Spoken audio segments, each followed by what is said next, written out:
नमो अरिहंताणम, नमो सिद्धाणम, नमो आयरियाणम, नमो ऊजायणम, नमो लोये सवसावणम।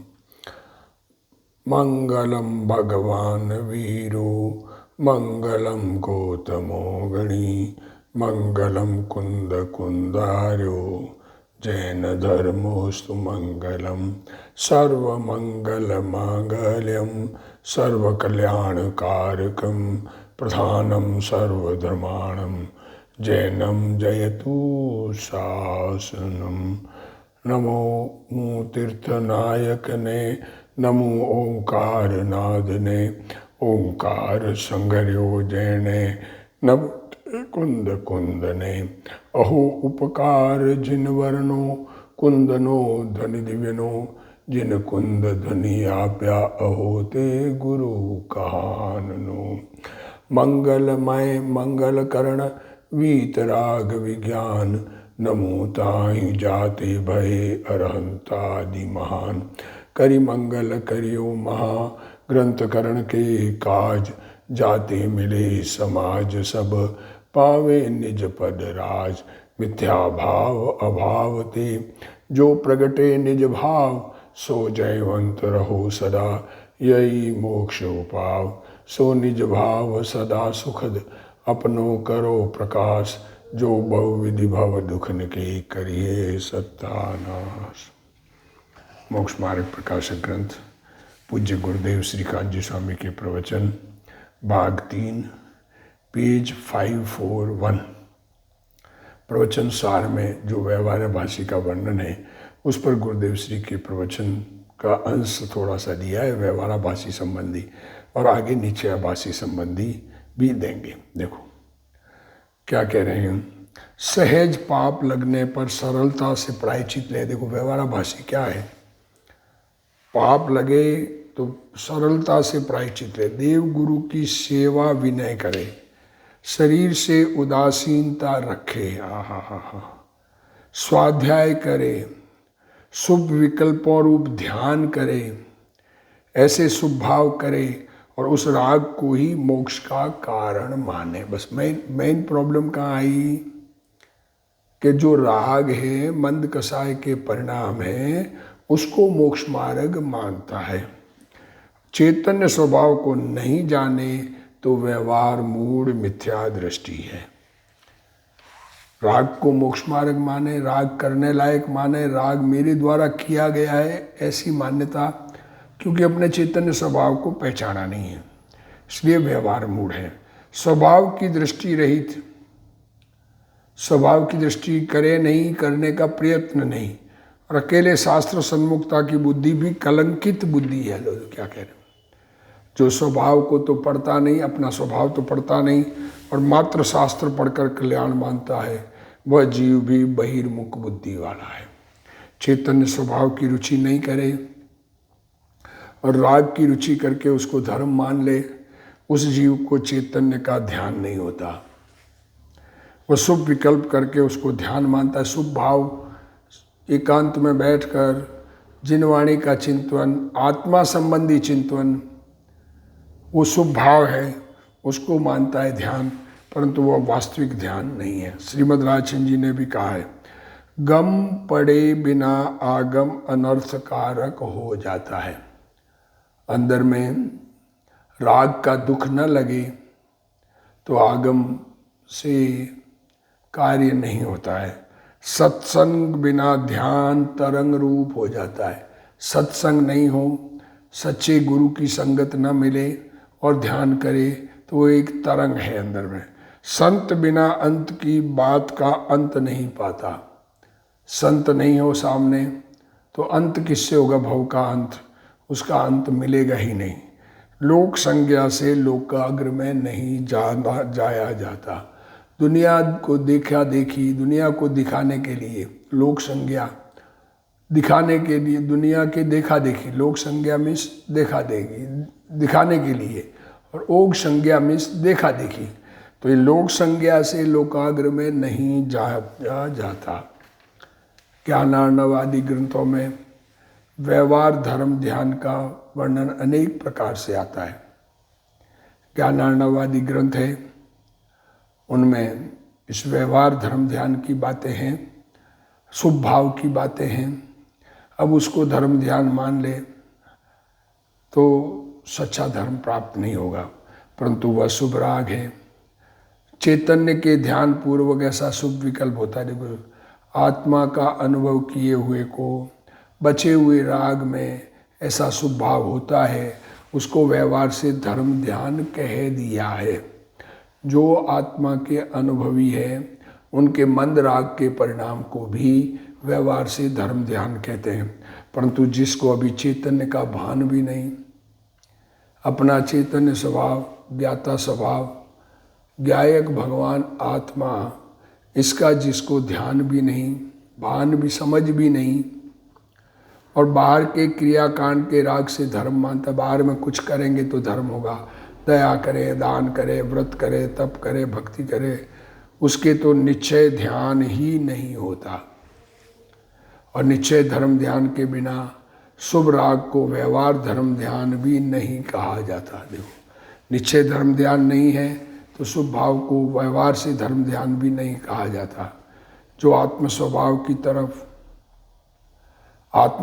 की तरफ आंशिक भी वीर्य पुरुषार्थ नहीं झुकाता, आत्म स्वभाव के लिए जिसने प्रयत्नशील भी नहीं है, अपनी शक्ति को उस तरफ झुकाता ही नहीं है, रुचि अनुयायी वीर्य, बैनश्री ने कहा, तो रुचि नहीं है जिसको आत्मा की, तो उसकी शक्ति उधर लगती नहीं है। जहाँ स्वभाव के आश्रय की बात आए वहाँ उसका तो नकार आता है, ये तो नहीं कर सकते वर्तमान काल में ऐसा। और शुभ राग रूप व्यवहार के अवलंबन से ही संपूर्ण शक्ति को, अवलंबन में ही संपूर्ण शक्ति को रोक दिया है। ऐसा जीव एकांत व्यवहाराभासी मिथ्या दृष्टि है। उसने कर्म चेतना की प्रधानता से अशुभ कर्म की प्रवृत्ति तो दूर की है और शुभ कर्म की प्रवृत्ति को अंगीकार करके उसमें प्रवृत्ता है। देखो, अंदर में ज्ञान चेतना प्रकट हुई नहीं, कर्म चेतना है, तो कर्म चेतना की प्रधानता होने से करूं, मैं करता हूं, तो राग भाव आदि इनको करने की बुद्धि है, उसको कर्म चेतना कहते हैं। और उसका फल सुख दुख भोगना, उसको कर्म फल चेतना, ये दोनों अज्ञान चेतना है। तो जब वर्तमान में ये मनुष्य भाव मिला, यहाँ शक्ति की अधिकता होने से कर्म चेतना है। निगोद आदि जीवों में, जो 4 इंद्रिय तक के जीवों में, तो कर्म फल ही भोगने की है। कर्म करूं ये बुद्धि ही उत्पन्न नहीं होती है, तो शुभ कर्म की प्रवृत्ति को अंगीकार करके उसमें प्रवृत्ता है।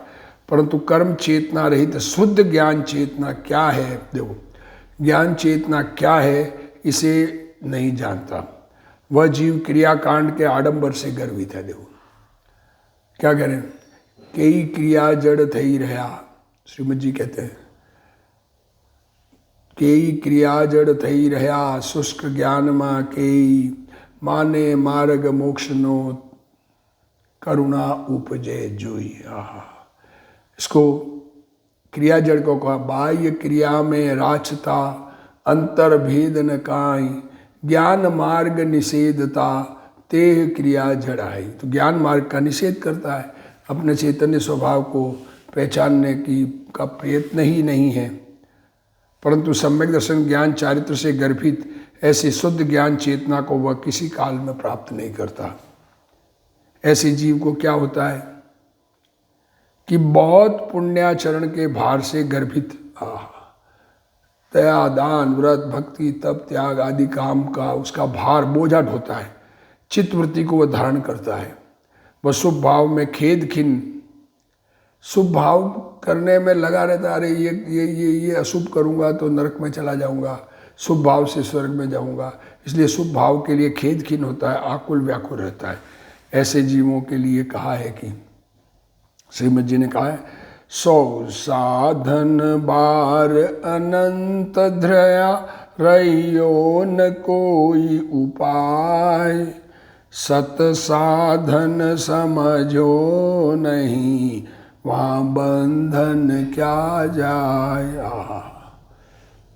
जिसको चिदानंद स्वभाव का भान नहीं है और केवल व्यवहार नए के अवलंबन से लाभ मानता है, दया दान व्रत भक्ति तप त्याग पूजा आदि स्वाध्याय आदि इससे लाभ मानता है। ऐसा केवल व्यवहारालंबी मिथ्या दृष्टि जीव शुभ भाव से स्वर्ग आदि के क्लेश की परंपरा पाता है।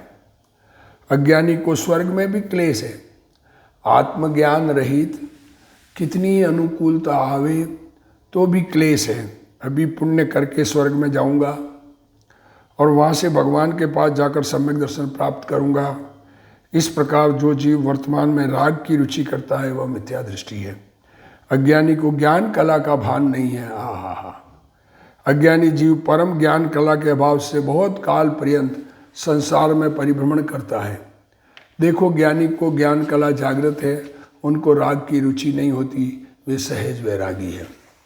पंडित बनारसी दास जी कहते हैं कि ज्ञान कला जिनके घट जागी, सो जग माही सहज वैरागी। ज्ञानी मगन विषय सुख माही, यह विपरीत संभवे नाही। ज्ञानी को स्वभाव का भान हुआ है, इसलिए वे सहज वैरागी होते हैं। उनको विषयों से सुख बुद्धि हो ऐसा कभी नहीं होता।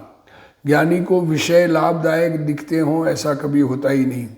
ऐसे ज्ञानी तो अल्पकाल में मोक्ष प्राप्त करते हैं। जिनको विषयों के से लाभ नहीं दिखता, जिसको अपना चैतन्य भगवान लाभदायक दिखता है, भगवान में एकाग्रता करना, भगवान सन्मुख होना, वर्तमान पर्याय अपने चैतन्य भगवान में अपनापन करे, यही जिनको प्रिय है, उसी में लीन हो जाए, उसमें उस मय बन जाए, वो अल्पकाल में मोक्ष प्रकार प्राप्त करता है। तथा व्यवहार की रुचि वाले जीव अनंत काल संसार में परिभ्रमण करते हैं। इस प्रकार एकांत व्यवहारालंबी जीवों, मिथ्या दृष्टि जीवों का वर्णन किया। अब पंचाशती काय में निश्चयाभासी मिथ्या दृष्टि का स्वरूप। अब केवल निश्चयालंबी अज्ञानी जीवों का प्रवर्तन और उसका फल कहा जाता है। देखो क्या कह रहे हैं, अज्ञानी मिथ्या दृष्टि और उसका फल केवल व्यवहारालंबी, केवल निश्चयाभासी। अब जो केवल निश्चयालंबी है, सकल क्रिया कर्म कांड के आडंबर से विरक्त बुद्धि वाले। अरे कुछ करना धरना, ये छोड़ना करना, ये नहीं खाना, ये नहीं खाना, ऐसा ये सब क्रिया कांड में हम नहीं पढ़ते। आँखों को अधमुंदा रखकर कुछ भी स्वबुद्धि से अवलोकन कर यथा सुख रहते हैं। तो अपनी बुद्धि अनुसार आगम को एक तरफ रख दिया, आंखें आधी बंद करके ध्यान में बैठा है। कल्पना के अनुसार आंखें आधी बंद आधी खुली रखें तो ध्यान कहा जाता है। उस ध्यान में बैठकर अपनी मति कल्पना से जो कल्पना में आया उस प्रकार का आचरण करता है। अर्थात स्वमति कल्पना से कुछ भी भास की कल्पना करके इच्छानुसार जैसे सुख उत्पन्न हो वैसे करता है। खुद को अच्छा लगे वो सुख उत्पन्न हो का मतलब, सुख तो आत्मा के आश्रय से ही उत्पन्न होता है, परंतु जो अपने को इच्छा के अनुकूलता लगे उसमें प्रवृत्ता है।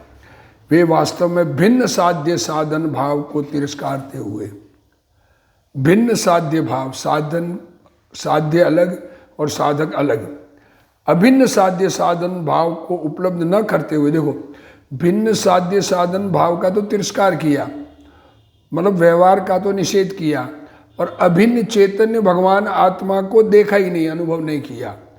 अंतराल में ही शुभ तथा शुद्ध के अतिरिक्त शेष तीसरी अशुभ दशा में ही, देखो जब शुभ भाव भी नहीं रहा, शुभ भाव वाले को तो स्वर्ग जाने के चांस है, शुभ भाव करने की कोई परंपरा नहीं, आत्मा का अनुभव एक ही कार्य है ऐसा कहकर अशुभ दशा में ही प्रमाद मदिरा के मद से भरे हुए आलसी चित्त वाले वर्तते हुए मत उन्मत्त जैसे, मूर्छित जैसे, सुषुप्त जैसे, क्या कह रहे हैं, क्या क्या दृष्टांत दिया है। अरे एकांत आत्मा का अनुभव करना ही धर्म है, तो बाहर में आत्मा का अनुभव करने पर कसाय मंद होने पर जो राग का प्रकार बदला, वो बदला कि नहीं बदला, ये अपना निर्णय खुद को करना है। उसका दृष्टांत दे रहे कि बहुत घी शक्कर खीर खाकर तृप्ति को तृप्त हुए हों, ऐसे मोटे शरीर के कारण जड़ता, मंदता, निष्क्रियता उत्पन्न हुई हो, ऐसे दारुण बुद्धि भ्रंश से मूढ़ता हो गई हो, ऐसे जिसका विशिष्ट चैतन्य मुंद गए हैं, ऐसी वनस्पति जैसे ज्ञान की चेतना खत्म हो गई, आत्मा का अनुभव किया नहीं, तो अपना विशिष्ट चैतन्य स्वभाव मूंद गया है, पेड़ जैसे एकेंद्रीय हो गया है। मुनिंद्र की कर्म चेतना को पुण्य बंध के भय से, देखो मुनिराज बाहर में दया दान व्रत भक्ति के परिणाम करते हैं, पंच महाव्रत आदि पालते हैं, 28 मूल गुण पालते हैं, उस पुण्य बंद हो जाएगा, उससे पुण्य बंद हो जाएगा। ऐसा न अवलंबते हुए और परम निष्कर्म्य ज्ञान चेतना में विश्रांति को प्राप्त न होते हुए, देखो ज्ञान चेतना मिली नहीं, ज्ञान स्वभाव का अनुभव आया नहीं, और बाहर में क्रिया जो राग है, उस राग क्रिया राग भी तीव्र राग हो जाए, मंद राग हो जाए, उस राग को भी छोड़ दिया जैसा है वैसा, तो क्या हो गया? व्यक्त अव्यक्त प्रमाद के अधीन वर्ते। जब प्रमाद हो गया, न तो कुछ बाहर का करना, न कुछ अंतर का करना, न शुभ का करना, न अशुभ का करना, तो परिणाम क्या हो रहे हैं? अंदर भावों में तो कुछ हो रहा है ना। हाँ, प्राप्त हुए हल्के निकृष्ट कर्म फल की चेतना की प्रदान पता, जो फल मिला, जो सामने पदार्थ मिले उनको भोगते हुए प्रवृत्ति जिसे वर्ती है, ऐसी वनस्पति की भांति केवल पाप को ही बांधते हैं। कहा भी है, निश्चय मालंबता निश्चय दो निश्चयम अयानंता ना संति चरण कर्णम बाहिर चरणालसा के। अर्थात निश्चय का अवलंबन लेने वाले, परंतु निश्चय से वास्तव में निश्चय को न जानने वाले कुछ जीव बाह्य चरण में आलसी वर्तते हुए चरण परिणाम का नाश करते हैं। अब जिस जीव को शुद्ध निश्चय स्वभाव का भान तो नहीं है, जिस जीव को शुद्ध निश्चय स्वभाव का भान तो नहीं है, परंतु मात्र शुद्ध निश्चय की बातें करता है, शुद्ध निश्चय स्वभाव का भान तो नहीं है और मात्र शुद्ध निश्चय की बातें करता है, और व्यवहार के शुभ भाव को छोड़कर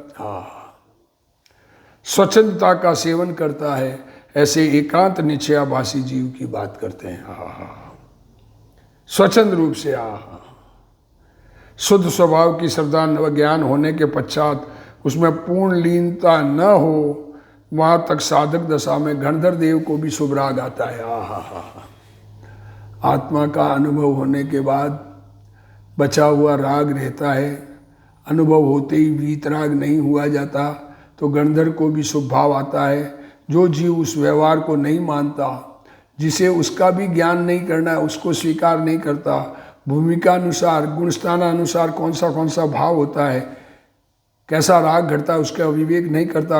राग घटने के क्रम में कौन से गुणस्थान में कौन सा राग रहता है, इसका विवेक नहीं करता, और मात्र निश्चय की बातें करता है, तो वह भी स्वच्छंदी है। देखो, निश्चय स्वभाव तो आदरणीय ही है। क्या कहने को उद्देश्य? अरे चैतन्य भगवान आत्मा, त्रिकाली ध्रुव ज्ञायक भगवान, उसमें एकाग्रता करना, उसको स्वीकार करना, उसमें अपने को स्वीकार करना, ये तो आदरणीय है। परंतु जिसको निश्चय स्वभाव की दृष्टि प्रकट हुई हो, जिसे ऐसा निश्चय स्वभाव समझ में आया हो, उसके ज्ञान में पर्याय का सम्यक विवेक होता है। परद्रव्य से आत्मा को पाप नहीं लगता, परद्रव्य से पाप नहीं लगता, ऐसा शास्त्र निश्चय की बात करेंगे तो ऐसा कहेंगे कि परद्रव्य से पाप नहीं लगता। तो ऐसा कहकर रात्रि में खाने का भाव करे, मतलब स्वच्छंद वृत्ति, स्त्री के संग का भाव करे, ऐसे स्वच्छंद परिणामों का सेवन करने वाला जीव भ्रष्ट है। जो राग आया, तुम्हें राग आया है नहीं, राग का फल है कि नहीं, तुम्हें स्त्री का सेवन करना, ये बाहर की क्रिया की बात छोड़ो, तो कार्यकारी नहीं, पर उस संबंधी राग बिना वो क्रिया होती नहीं है। उसको निश्चय का भी भान नहीं है और व्यवहार का भी भान नहीं है। चौथे पांचवें गुणस्थान में धर्मी को भगवान की पूजा, चौथे और पांचवें गुणस्थान में धर्मात्मा को भगवान की पूजा, देव गुरु का विनय, साधर्मी के प्रति वात्सल्य, धर्म की प्रभावना इत्यादि के उल्लासमय भाव आए बिना नहीं रहते। जो जीव इन शुभ भावों को आडंबर कहकर छोड़ दे, ये सब क्रियाकांड, ये कर्म करने उसमें लग गए, और अशुभ भाव का ही सेवन। क्रियाकांड कहा है, पर अनुभव करने के लिए कहा है, उस मंद राग का निषेध नहीं किया है। तो वह जीव स्वच्छंदी और भ्रष्ट है। वह जीव वस्तु स्वरूप को नहीं जानता। जिसको निश्चय की दृष्टि होती है उसको पर्याय में कितना वैराग्य भाव होता है इसका उसे पता नहीं है। समय सार में सम्यक दृष्टि के भोग निर्जरा के हेतु है ऐसा कहा है। वह तो शुद्ध स्वभाव की दृष्टि की अपेक्षा कहा है। जिसको आत्मा का अनुभव है उसकी अपेक्षा कहा गया है। भोग के भाव के समय भी सम्यक दृष्टि को शुद्ध स्वभाव की दृष्टि नहीं छूटती।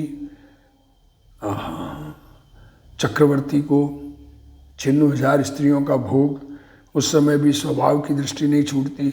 इस अपेक्षा के दृष्टि के जोर से उसे निर्जरा कही है। परंतु जो राग भाव है वह तो उसके भी बंध का ही कारण है। राग भाव के कारण निर्जरा नहीं होती, या राग से निर्जरा नहीं है। भोग से निर्जरा कहा वो तो कर्म का उदय है, पर राग अंदर में बचा है और राग को स्वीकार नहीं करे तो बंधन छूटा कहाँ। इस प्रकार परिणाम का विवेक नहीं करके कैसे भी स्वच्छंद भाव में प्रवर्ते वह तो मूढ़ है। जिस भूमिका में जो जो योग्य है वह समझना चाहिए। जिसको अंतर में चिदानंद ज्ञायक स्वभाव की दृष्टि हुई हो उसको बहुत राग छूट जाता है।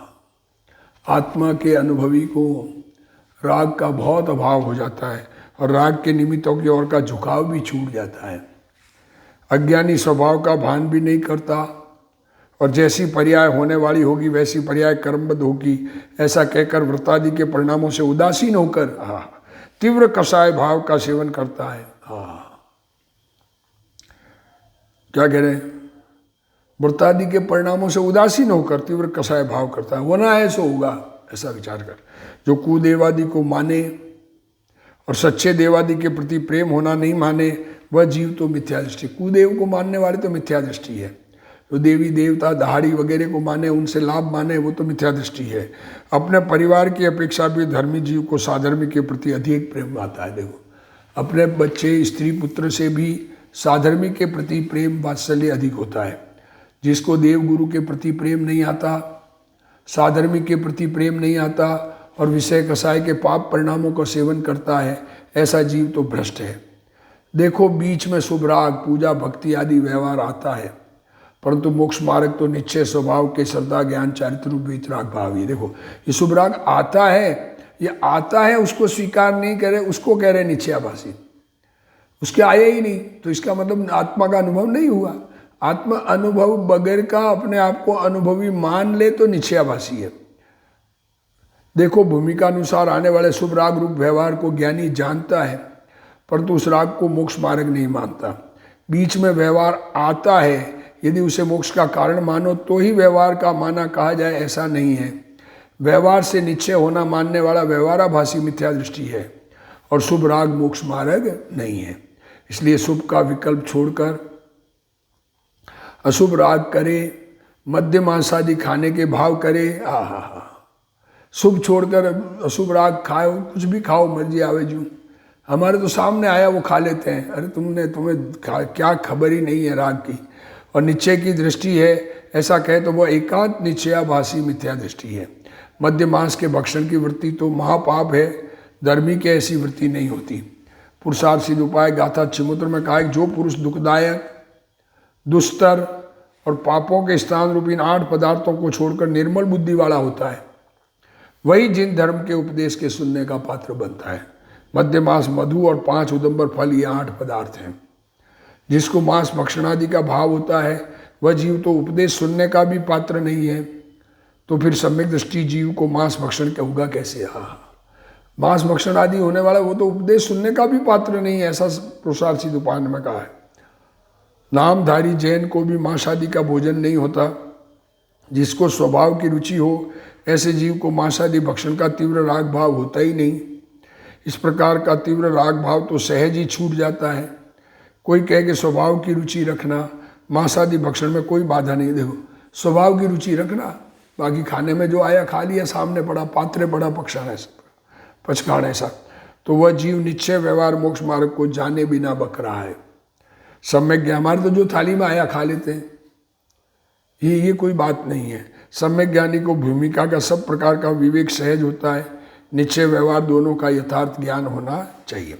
अपनी कल्पना से अपने में अभेद निश्चय साधन साध्य मानता है कल्पना से, और अशुभ सहित मिथ्यात्व रूप प्रमाद में मूर्छित वर्तता है। अंतो अतो भ्रष्ट ततो भ्रष्ट होकर न तो निश्चय को पाते हो न व्यवहार शुभ भाव को। निश्चय तो मिला नहीं, आत्मा अनुभव हुआ नहीं और व्यवहार भी नहीं पाते।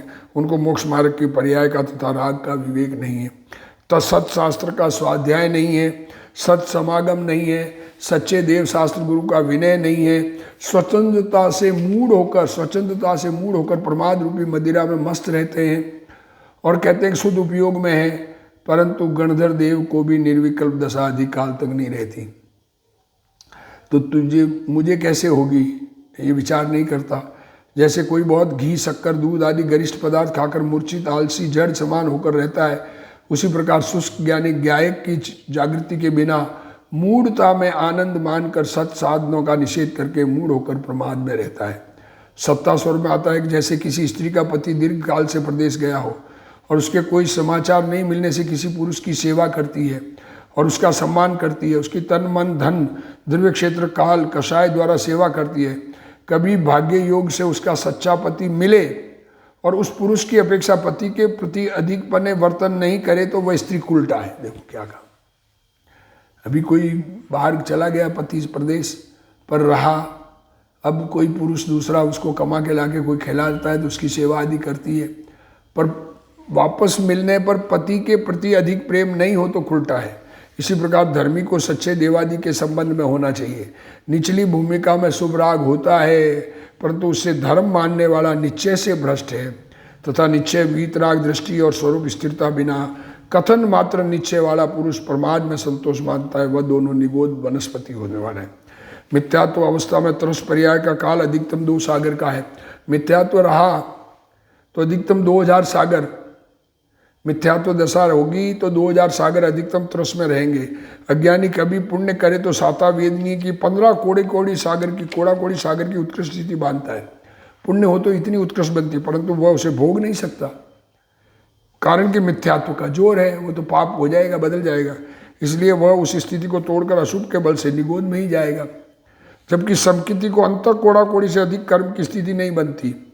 अंत में 3 और 9 कोड़ी।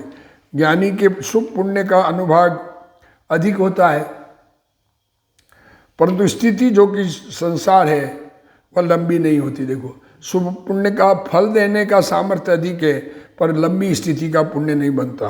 किसी समय बांधे तो भी उतनी स्थिति नहीं भोगता, बंध भी जाए तो भोगने की बात नहीं है, टूट जाते हैं, बल्कि स्वभाव के जोर से उस स्थिति को तोड़कर मोक्ष में ही जाएगा। जिसको निश्चय व्यवहार का भान नहीं, निश्चय और व्यवहार दोनों का स्वरूप जिसे समझ नहीं है, वह व्रतादि को शुभाश्रम जानकर पुण्य बंध के भय से छोड़ देता है। व्रतादि तो शुभ भाव है, इसलिए उसको छोड़ देता है। और मुनि पद में होने के 28 मूल गुणादि शुभ राग रूप कर्म चेतना का एकांत निषेध करता है। पुण्य नहीं चाहिए ऐसा कहकर शुभ व्यवहार का अवलंबन छोड़ देता है और निष्कर्म रूप निर्मल ज्ञान चेतना को तो किसी प्रकार अंगीकार किया ही नहीं है। इस कारण से पराश्रय से ही सावधान है। आत्मा का अनुभव हुआ नहीं, इसलिए सावधान तो पराश्रय में है। अतिशय चंचल भाव को धारण करता है, देह संसार भोग की लगनी है, निश्चय व्यवहार का कुछ विवेक नहीं है, व्यवहार रत्नत्रय में भी प्रेम नहीं है। इस कारण वह प्रगट अप्रगट प्रमाद के अधीन महाअशुभ भाव से भावी काल में एकेंद्रीय दशा कि जिसमें कर्मफल चेतना मुख्य है। एकेंद्रीय में तो कर्मफल चेतना ही है, 2 इंद्रिय में थोड़ा सा ऐसा चलता है तो वो कर्म चेतना कही जाती है, पर वास्तव में तो फल ही भोगता है। उसको प्राप्त करने वाला होने से वनस्पति समान जड़ है। समय सार में कहा कि अज्ञानी शास्त्र पढ़ कर भी पराश्रय संसार की दृष्टि की पुष्टि करता है। विद्वत जन भूतार तज व्यवहार में वर्तन करे, विद्वान नाम धराकर निश्चय तत्व ज्ञान का स्वाश्रय छोड़कर पराश्रय व्यवहार का पक्ष करके वर्तता है, परंतु कर्म क्षय का विधान तो परमार्थ स्वरूप कर्म क्षय किसी ज्ञाय के आश्रय से उसे वह नहीं जानता, अपने चैतन्य भगवान को नहीं जानता। भगवान ने व्यवहार का फल तो संसार का है, इसका उसे पता नहीं। ये व्यवहार करते करते हो जाएगा तो व्यवहार का फल तो भगवान ने संसार का है। तथा जो निश्चय का नाम लेकर शुभ परिणाम का विवेक छोड़कर प्रमाद में ही वर्तता है, भूमिका अनुसार होने वाले शुभ व्यवहार को नहीं जानता, वह स्वच्छंदी होकर अन्याय करके अभक्ष्य सेवन करके महाअशुभ करके शीघ्र निगोद में जाएगा। देख क्या कह रहे हो।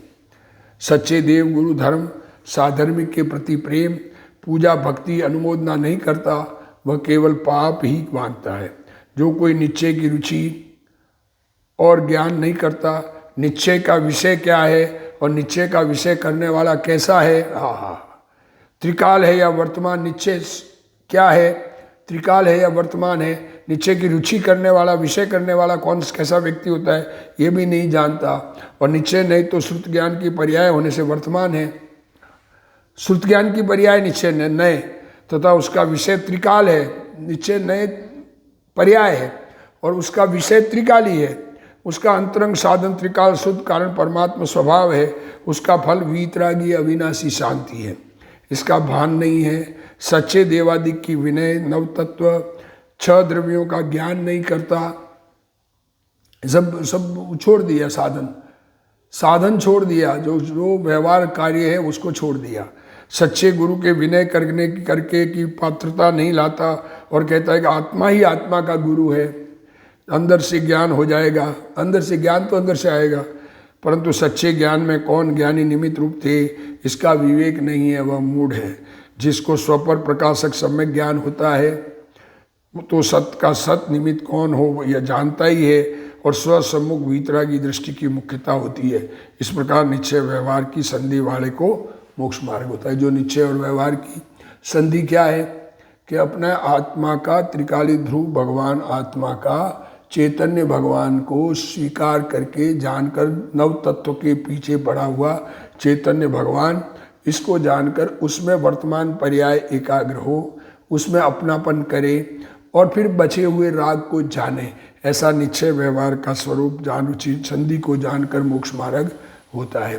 जो व्यवहार से राग को भी नहीं जाने उसका कल्याण नहीं होता। हम सब सच्चे मोक्ष मार्ग को प्राप्त करके, अनेकांतमय मार्ग को प्राप्त करके अपना कल्याण करें, इसी भावना के साथ आज का स्वाध्याय पूर्ण करते हैं। ये तृतीय भाग पूर्ण हुआ, आगे स्वाध्याय चौथे भाग का करेंगे जिसमें मोक्ष मार्ग का स्वरूप पंडित जी शुरू कर रहे हैं, सच्चे शास्त्र का स्वरूप, और फिर मोक्ष मार्ग बताएंगे। जितना बताया है उन्होंने उतना गुरुदेव श्री ने प्रवचन में कहा, हम स्वाध्याय करके अपना कल्याण करेंगे। इसी भावना के साथ आज का स्वाध्याय पूर्ण करते हैं।